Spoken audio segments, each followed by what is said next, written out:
আসসালামু আলাইকুম সম্মানিত ভিউয়ার্স, কেমন আছেন? সবাইকে শুভকামনা এবং দোয়া রইল।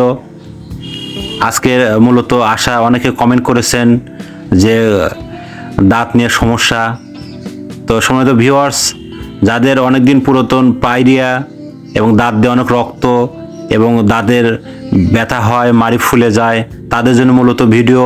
এবং যারা 30 বছর 20 বছর এবং বার্ধক্য সময় এসেছে তাদের জন্য এই ভিডিও। তো আপনারা শেষ পর্যন্ত শুরু করে একদম না টেনে অবশ্যই মনোযোগ সহকারে শুনবেন, না হলে আপনারা বুঝতে পারবেন না স্বাস্থ্য সম্পর্কে আপনারা জানার জন্য।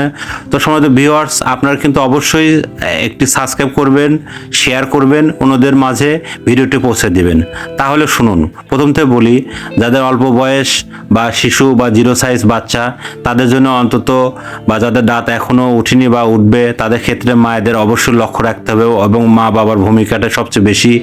তাদের মা বাবার দিক লক্ষ্য রাখতে হবে এবং অবশ্যই পেপসোডিন ব্রাশ আগিনা নির্দিষ্ট একটা সময় বা বয়সের সময়ে বা 4 বছর 5 বছর পরে, যেটা দাঁত ওঠার পরে, যেটা বাবা মা অবশ্যই লক্ষ্য রাখবেন, নিকটতম ডাক্তার বা লক্ষ্য রাখতে হবে।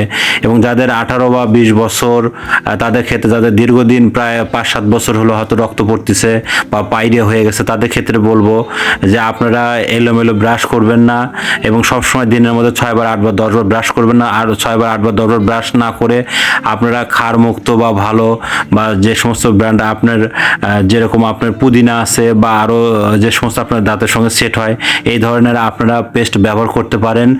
ব্যবহার করলে আপনারা পাইরিয়া থেকে মুক্ত পাবেন। আর লক্ষ্য রাখতে হবে যেন আল্লাহ নবী রাসূল সাল্লাল্লাহু আলাইহি ওয়াসাল্লাম বলছে যে তোমরা মিসওয়াক করো, মিসওয়াকটা করলে সবচেয়ে ভালো হয়।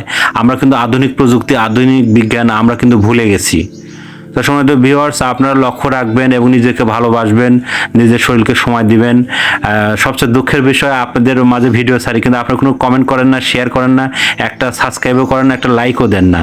তাহলে পরবর্তী অবশ্যই শেয়ার করবেন, সাবস্ক্রাইব করবেন এবং একটু লাইক দিবেন। তো সবাই ভালো থাকবেন, সবাইকে থ্যাংক ইউ, ধন্যবাদ।